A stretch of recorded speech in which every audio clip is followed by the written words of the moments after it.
Welcome to Main Street Mavericks, celebrating conversations with exceptional Main Street businesses who serve friends and neighbors in your community. Here's your host, Joel Helfer. Good afternoon. This is Joel Helfer, Main Street Mavericks Radio, and today we have an exclusive interview with Mr. Daryl Hill. And Daryl Hill has a very large, extensive, and impressive resume. He is the creator of the Money Block system, and the Money Block system helps you discover hidden obstacles that prevent you from making the money you deserve.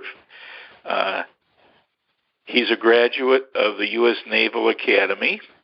He got an MBA from Boston University. He served our country distinguishedly as a captain in the U.S. Marine Corps. Thank you for your service. And he also has a very distinguished, varied background in the business community. Daryl, welcome to the show. Thanks, Joel. I was wondering, wow, who's this guy you're introducing? Well, you've done a lot of great things for our country, not the least of which is serving us well, and we appreciate that very much. It must have been a fascinating experience going through the Naval Academy. It was definitely an experience, that's for sure. It was one of those places that any graduate would tell you that's a great place to be from, not at. You mean it's not the easiest place to get through? That's what you're telling? It's a daily battle on just getting through the next class. So one of the things is it's kind of like if you look at it like you just want to get over that next hill that's in front of you. It's constantly you get over that one and there's another one right behind it, and you're just wondering, am I ever going to see the other side of the ocean? I can imagine how settlers felt when they left on the Oregon Trail to get to California, in Oregon out there in the West. So that's kind of what it feels like. So it was definitely quite an experience. I played football there, and I did actually some math where I sat down and I kind of counted the amount of hours I spent in the day doing something related with football. And over a 4-year period, to include the summers as well, because we still do summer workouts and everything, I spent about 6 hours a day doing something with football over the 4 years I was actually there. And then we have schoolwork on top of that. So the one thing I didn't do there, I was actually sleep. So I usually count my sleep during class sometimes. So people didn't like that. You table sleep for 4 years so you can enjoy the academy.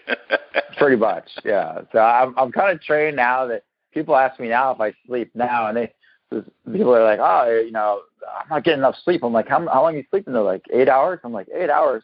I was like, I haven't slept that long since I was in high school. So, I think that prepped me well for entrepreneurship world of just, always being on the go and working hard, because as an entrepreneur, one of the things is, there's no clock, in the sense of like, hey, I'm going to start on one end and stop on the other. There's a mission and there's results, and there's nothing in between that. It's just you and your goals and what you want to achieve.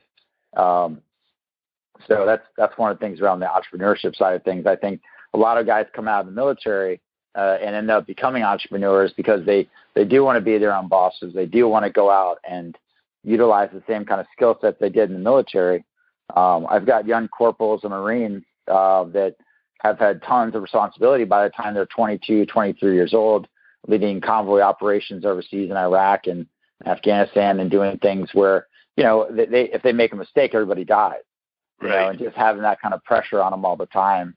So when they come back here, I jokingly, I had my friend Ben Brethington this morning, and he was like, I was a little frustrated with dealing with this internet stuff, and he just laughs at me. He's like, it's kind of like you say, it's like, it's not like anybody's shooting at us right now. And I'm like, oh, you got that right, Ben. It's an easy day. So. Well, one of the nice things, and also probably the double-edged sword, so to speak, of being an entrepreneur is that it becomes a way of life. It's not like a job from 9 to 5. It's with you from the minute you wake up to the minute you go to sleep. Absolutely, 100%. Yeah, it doesn't leave you And that's one of the things that, I talk about with a lot of entrepreneurs is in the podcast that I've created on how to, it's how entrepreneurs are turning ideas into income. Is I find that the majority of these entrepreneurs that are having the most success, I mean, I've interviewed guys that have done $1 billion in sales and $500,000 worth of appointments and done just tremendous things. I mean, yourself included, is they've had some kind of mentorship or they've had some kind of coach kind of step in and help them along the way. And that's one of the number one things everybody says as like, hey, as a gold nugget, go get yourself a coach and collapse that time behind what it is that you want to do and where you want to get to. I find that I remember being at a Tony Robbins event, and he talked about how he went out and hired the best polo coach that he could find out in the world. Never played polo before. In a short amount of time, he became one of the best polo players around where he was at, from being a guy who, he thought, hey, this would be really easy to do. I just jump on this horse and ride around. And he was horrible when he first got started. But because he hired the right coach, it helped collapse that time for him to get, better at what he does. And I find that to be the case when I interview and I work with a lot of my entrepreneurs. Is the common theme is they've got a coach that's pressing them, that's keeping them accountable, that's getting them to the next level, helping them constantly achieve their vision and their goals.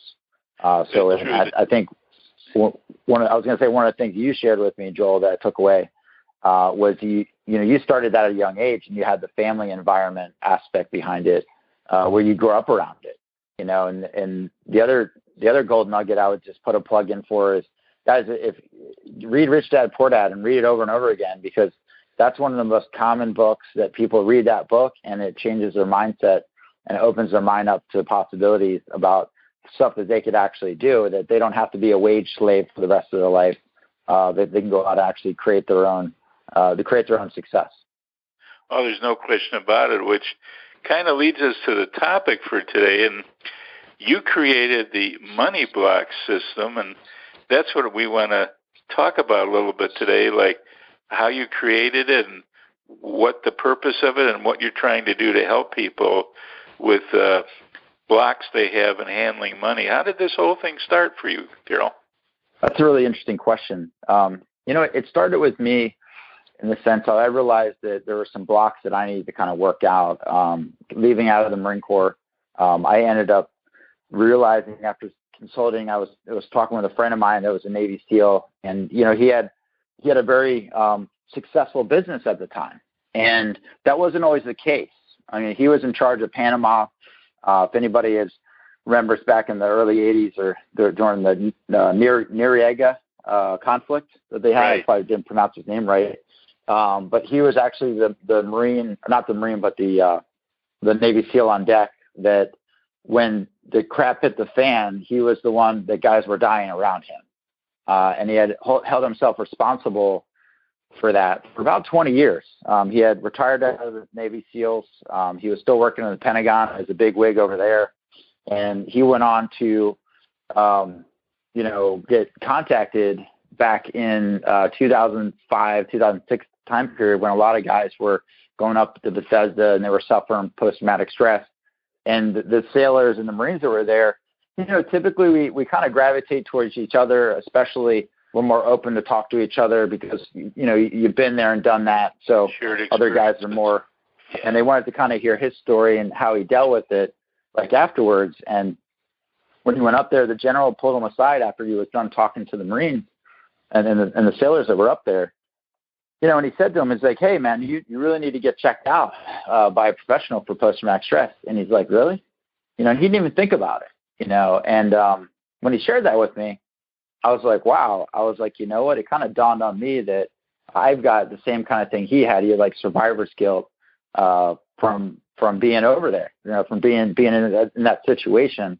Me on the other side of that, I had lost 5 Marines that were in my old platoon. I wasn't the platoon commander even at the time, but it was just knowing that I wasn't there at that time. I got called over to do another mission. It was one of those things where it's like, hey, I would play over and over again, like, hey, what if I was there? Maybe I could have done something differently. And I held myself accountable for that. I had lost about 25 guys within about a 2-year period that were either friends of mine, guys I served with, mentors of mine guys that were just dear friends, brothers, and it left a pretty big mark on me. So I decided that I was like raising some kids, and I was like, hey, I'm ready to kind of move on, get out of the Marine Corps. And that's how I got started, basically around realizing that I kind of looked back on my history and I was like, wow, I've got some things that I need to deal with. And I talked to this gentleman, and I don't want to mention his name just because he does a lot of secret squirrel stuff at the Pentagon and stuff like that. So this gentleman had a very, very successful business at this time. And he said to me, he's like, you know what? I realized what had happened to me was that I never wanted to open up my business because I was afraid of being responsible for another human being again. Interesting. And he tied that all the way back to when he was the platoon commander that was on deck, the SEAL team commander, of being in charge of that unit, because after that time, he never took another command again because he had this adversity towards doing that. And then what had happened is, as he got out of the military, he was super successful, and people were, he knew everybody likes him, they all want to do business with him, and yet he's a contractor working for somebody else. So if after he realized that he had to let go of their survivor's guilt and realized that once he dealt with that situation and moved past it through some different techniques that I've actually been trained to help people with now, he then opened his own business. And, that's why he's as successful as he is today, because he was able to get through that block. So that's an instance there where that's kind of a category I call like Dr. Death, where people are afraid of actually opening up possibly a business or opening up their, like hiring more people. I've worked with some super successful entrepreneurs who at one point had created a large company, and then the company somewhat imploded. Let's say it was due to the economy back in like 2008, 2009 timeframe. Or maybe it was a business that got stopped by the Federal Trade Commission, or whether the IRS came in or something like that, where there's some kind of business trauma where they had to let everybody go, and they feel, a lot of these entrepreneurs, they feel responsible on the inside for then, possibly the people that were on their staff, and also how that affected them mentally. And they'll create like a subconscious block that basically shows up. And next time they go to create a company, or next time they go to grow, they'll actually subconsciously sabotage themselves and not be able to break through that or get to that next level in their company as they want to do, but they don't know why. And it's just like, why am I was able to do this before, but then they can't do it now. And the reason behind that is your mind basically keeps you from going there, because your mind wants to protect you from the trauma that happened in that situation. Does that make sense, Joel? It does. And in my background, and one of the things that I learned at an early age was to deal with rejection, which is a big part of building a business. Like, I used to joke that I was thrown out of some of the best offices in the city of Chicago, which is where we did business. And what it amounts to is you just have to have it, and it isn't anywhere near or comparable to what you're talking about when you're serving in a combat zone for the United States government. But it is a little bit comparable, because when you go out in the world to stake your claim or to introduce yourself, which ultimately results in the sale of a product, at the beginning, not only do people not know who you are, but most of them don't want to even spend the time to get to know who you are. So you have to accept the fact that you're going to get a lot more no's and yeses. And the way I was taught at a young age is every no gets you that much closer to a yes. So no's or rejection is actually a good thing. But most people look at it the exact opposite way. And I'm sure that has to do with what you're talking about with blocks that prevent people from reaching their highest level of success, because they're afraid of being rejected. And actually, it's part of the process. Yeah, no, 100%. And I'm going to give you an example of that. Is I had a client, and this client they didn't like their customers, right? And that sounds kind of crazy, right? Well, the reason you have a business is so you can create customers. Right. And this one individual was, having problems, generating income.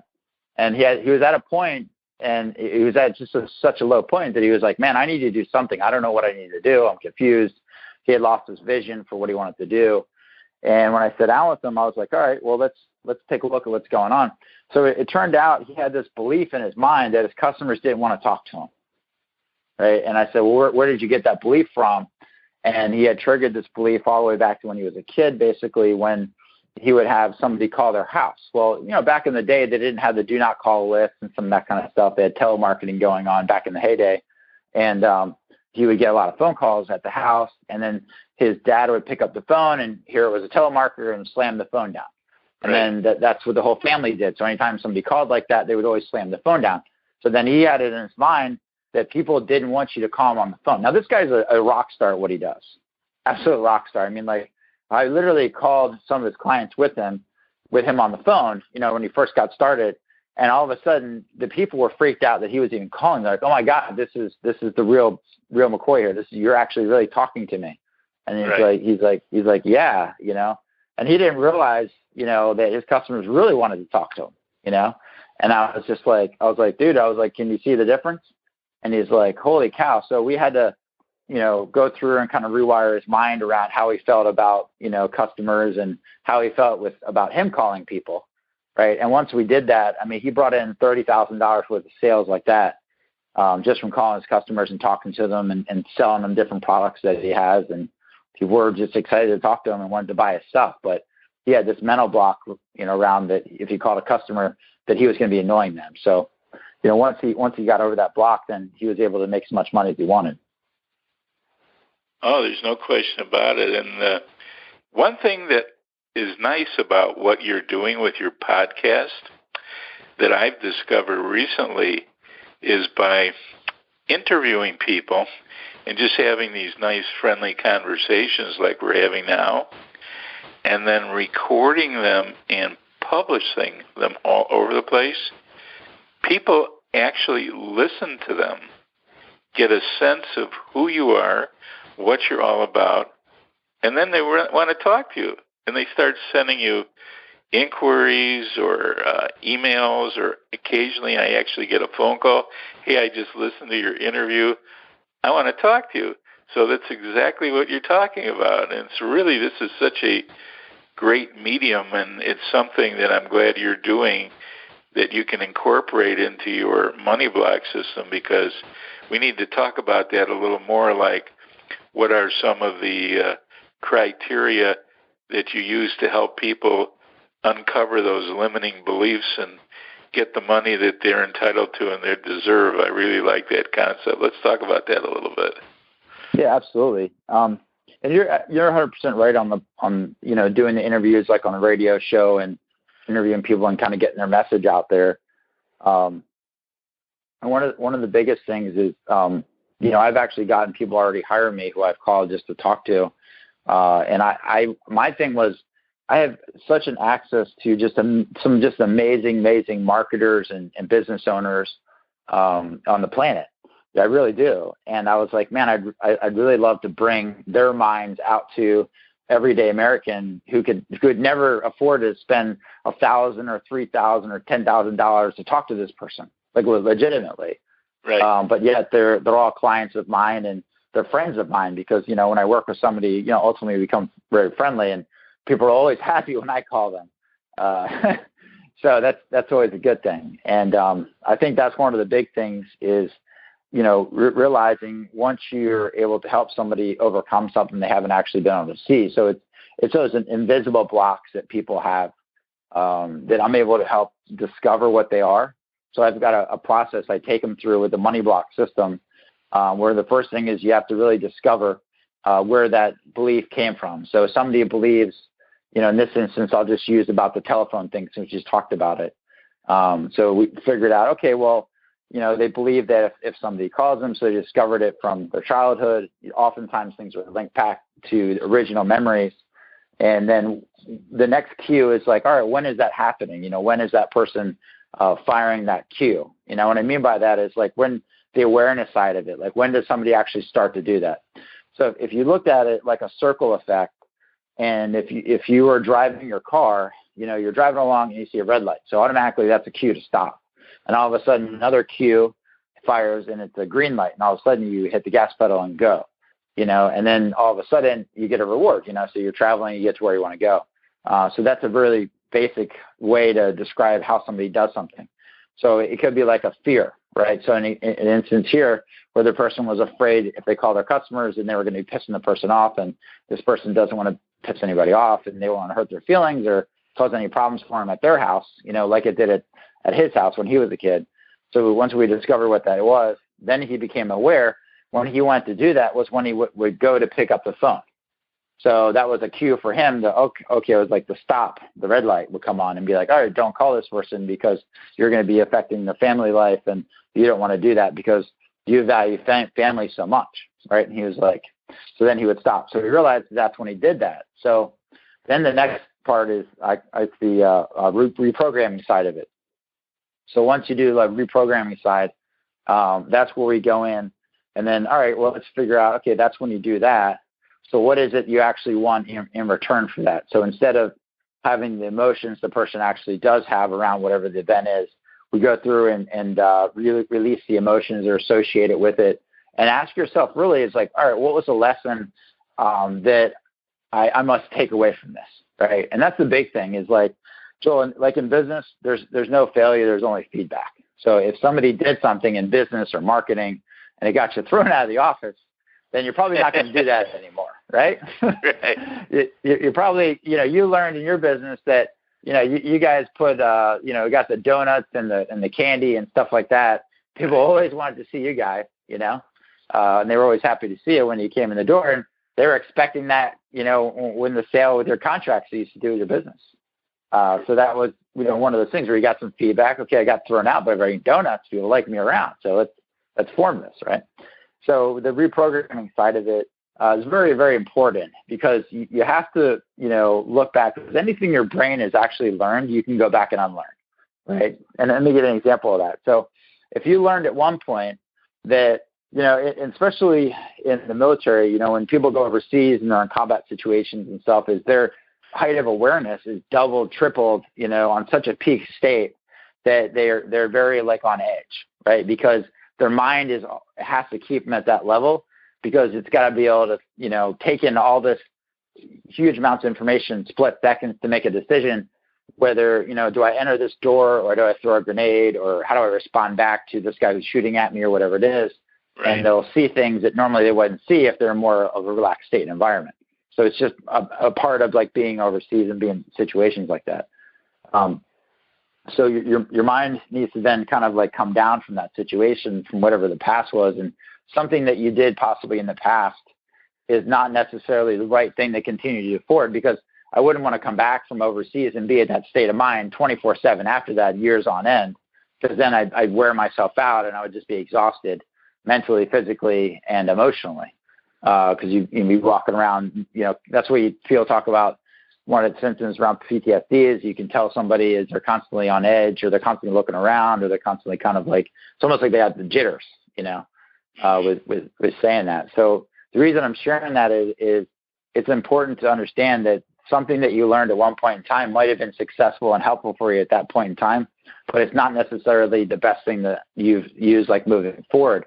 But your mind might have created that at that point in time because it was the smartest thing for somebody to do at that point in time in order to move it forward. There's a lot of people I've worked with have had, sexual traumas as well, or trauma around money in the instance here where somebody blew up a business and they realized at that point that if they scaled their business up again to that same kind of level at the same, they were working on taking a company public, and they did take the company public, and they were such a stressful situation that he almost lost his life over it, in that sense.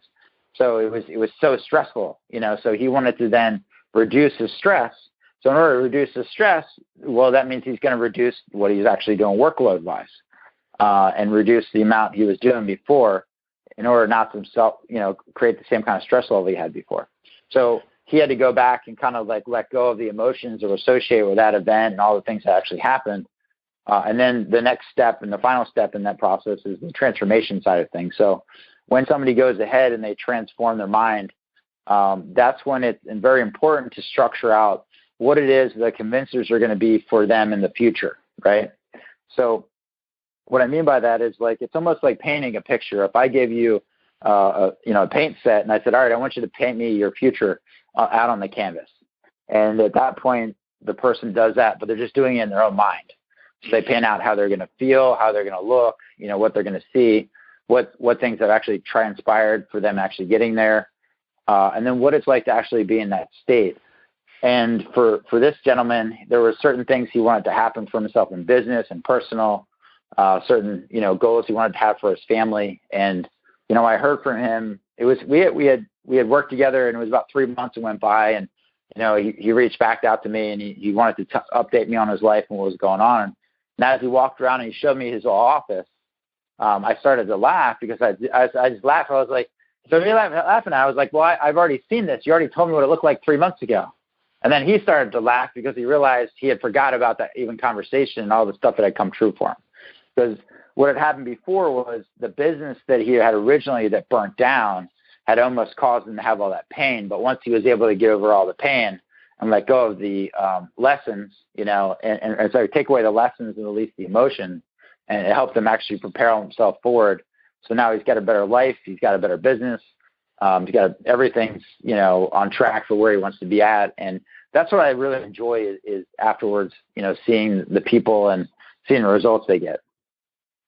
Which is the whole reason for doing anything, is the results. And that's what people not only respect you for, but that's how the money changes hands.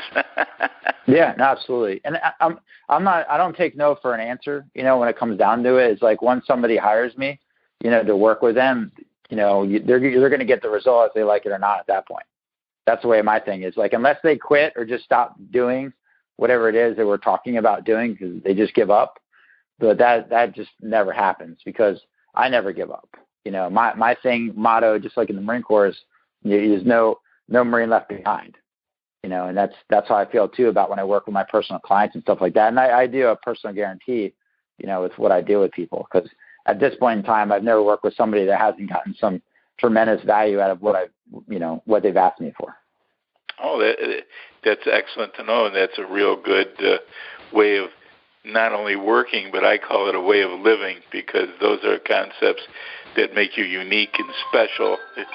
And we just got the 30-second commercial from my telephone, which I forgot to turn on. But now this is real fascinating. If people want to find out more about the Money Block system and how to work with you, you were telling me that you're setting up a new website. What's the address of the website and how they find it and how they find out about you? How does this all work?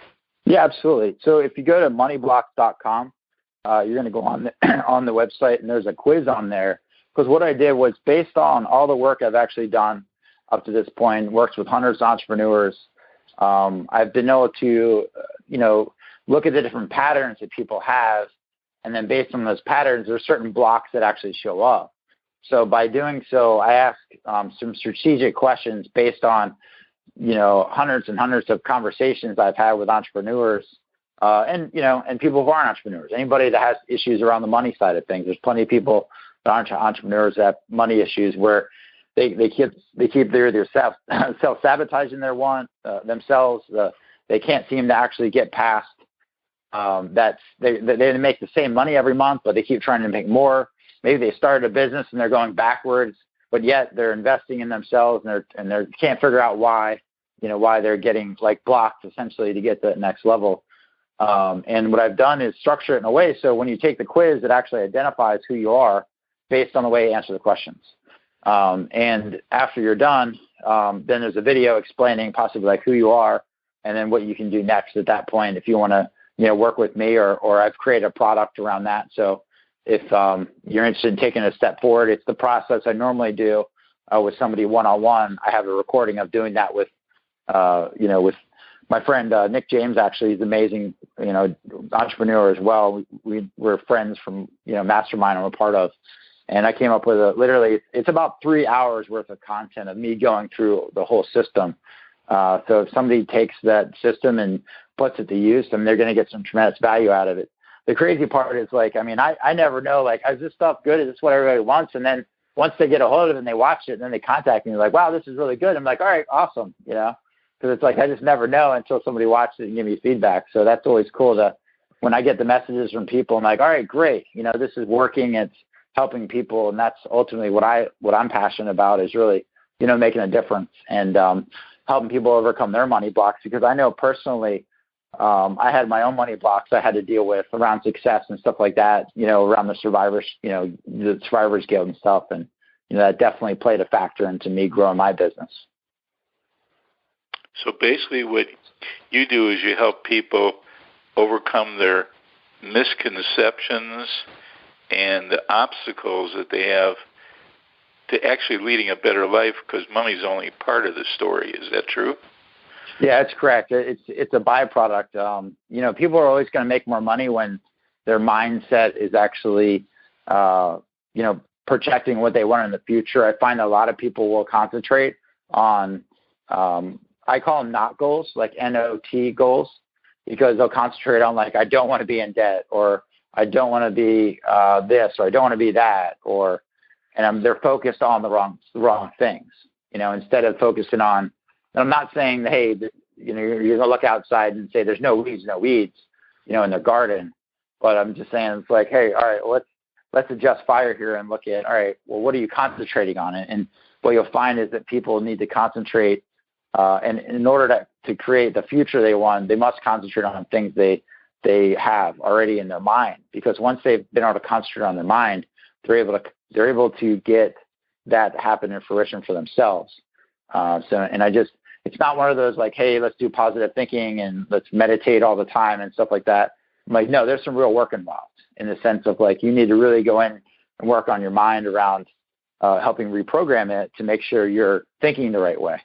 I did a session last night with a client of mine, amazing individual. And, you know, sometimes as entrepreneurs too, we can be like super hard on ourselves, you know, and be like, you know, it's like, hey, you're constantly striving for the next thing.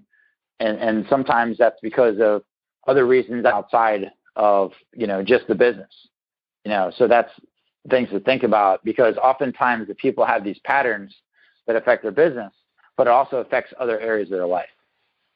So they could be, you know, working really hard on their business, but maybe their family life is suffering because of that. Or maybe they're at a point where they're working their butt off in their business, but they started this because they're passionate about it. Now it became this monster that they can't get out of. And it's more of a job that's like, they don't know what to do, and they're frustrated, and they find themselves working 14, 16-hour days, running around, and they can't get themselves out of the equation. So there's definitely some mindset issues around some of that stuff that, you know, once you're able to overcome it, they can open up the sky's the limit with possibilities. Yeah, I know, because that's what's been happening to me, where you can only do so much yourself in a day. And I've never really ran a successful business that resulted around one or two people. It was always a team.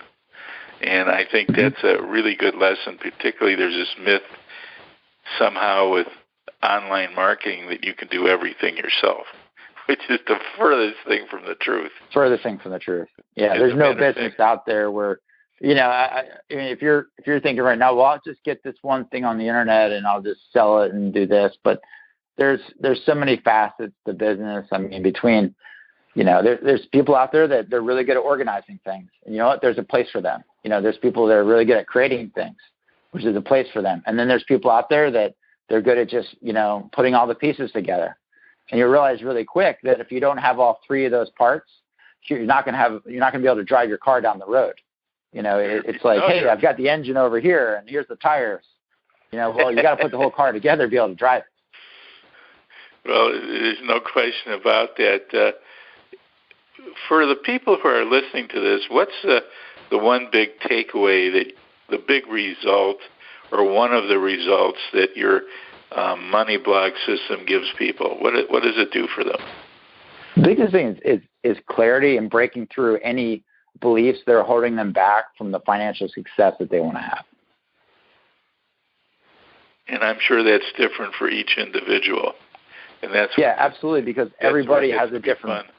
Everybody's got a different vision, one person that my definition of success is completely different from your definition. And if you ask yourself right now, write out the definition of success. Success is in the eyes of the beholder. So each person has a different model of the world about what they see as successful. This gentleman over here, he might want to go make $1 million. This guy over here, he's happy to be making $10,000 a month, and he's like, happy as a clam, right? So everybody's got their different things around money. Some people, they just want to have a better lifestyle. They've already created a lot of wealth, but now they've kind of lost their drive a little bit on what direction they want to take their life. So I've worked with a lot of entrepreneurs. They're just, hey, they've already climbed the mountain. They own the mountain. Now they're looking around. They're like, why am I not motivated anymore? And they've kind of lost their vision and purpose. So it's going to be different for where somebody's at in life. But it's one of those things, it's kind of like some books. Like if you have it on the shelf and you haven't read it a while, you can pick that book up and read it again. And you're going to take something new away from that book every time you go back and reread it. So that's the way the material is structured. If people want to get a hold of you, other than the new website, what's the best way for them to get a hold of you, Daryl? Honestly, going on LinkedIn is an easy way to get a hold of me on LinkedIn. I've got a person, actually a virtual assistant of mine, that also checks that for me, and I get messages. Also, darylhill.com. That's my website, DARYL.com. That'll be an easy way you can find more information about me. But go through, take the quiz. It's going to shed some light, on, possibly a block that you might have that maybe you didn't even know about, and if you take it, love to get your feedback, shoot me an email afterwards. Let me know. It's like, hey, I thought this maybe applied to me, or, this is definitely spot on, or this is totally off base. Let me know. Let me know what you guys think. My thing is about to go out and serve and deliver content, and I love bringing the entrepreneurs I work with to the world. So you could listen to the podcast as well, as I interviewed just some phenomenal people already, like Joel and my friend Ira and Corey. And, these guys are just crushing out there on the business side of things. And so, yeah, it's exciting stuff. I really just enjoy serving. And Joel, I appreciate you having me on today. Oh, it's my pleasure. And one more thing. What's the name of your podcast? What's it called? Oh, it's the Money Mindset Chronicles. Basically, what I do is the whole theme on the podcast then is to help get inside the mind of these entrepreneurs and understand how they turn their ideas into income, because there's no lack of ideas, but there's a lack of action to turn into income, to see how it is they were thinking about what it is what they thought of originally, and how they turned it into a real business and an income for themselves. Well, I appreciate you being on Main Street Mavericks Radio, Daryl. It's been a pleasure, and Daryl Hill is definitely somebody you need to talk to, because creating a better idea of how you not only handle money but handle your life is something that's beneficial to everybody. So take Daryl up on his opportunity and find him out, and we really appreciate you being on Main Street Mavericks Radio today, and I wish you continued success in your business, in your future, and you sound like you're well on your way. Thank you. I appreciate it, Joel. Well, thank you, everybody, for listening, and we hope you have a nice day and have a little fun today. Don't save it up. You've been listening to Main Street Mavericks Radio with Joel Helfer. To learn more about the resources mentioned on today's show or listen to past episodes, visit mainstreetmavericks.com.